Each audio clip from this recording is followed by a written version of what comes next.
this play, we see an act of cultural appropriation. We get the title brownface, and we have this white character get famous for performing a Latina's poetry, and everyone thinks she's Latina. She hasn't said she's Latina. She thinks she's doing the right thing by helping her friend get her word out, and the stakes are crazy. Can you talk a little bit about that? Yeah, sure. So, writing this play, I think I was writing it as like the whole of American Dirt um, controversy came out. Essentially, you have authors that are writing stories that belong to, or some would say belong to, like different groups of people. So I think that was just always been a question for me. So Marissa is a character that she comes in, they're college freshmen, right? And she comes in as a like theater major. So she's all about trying to like make a name for herself. And she does like care about her friend, right? And it begins in this place of wanting to help her friend out. But I think there's always this kind of pull for this character of, well, like I like the attention. I like being told I'm special and my stories matter. And I think sometimes there is a sense of like hostility when you don't feel like your identity is as valid as someone else in a certain space.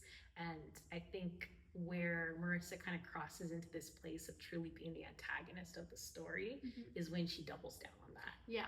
Right. And she says, like, well, actually, I'm going to keep pretending to be this thing that I'm not so that I can get the followers and I can get the book deal. Yeah. And I can continue to be this thing that I'm not. That reminds me of in the play we have this book buyer. She's trying to sell a book.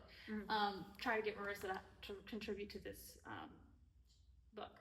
And she talks about how the niche of having like brown suffering and having a cultural background that's unique and not white is more profitable. And I think Marissa has a line of like, brown tears are better than white tears or something along those lines. And it's interesting too. I think you would probably experience this a lot as a person of color and a writer, that people sometimes will reach out to artists of color because they're like, oh, we have to include artists of color, but they have to tell stories of color.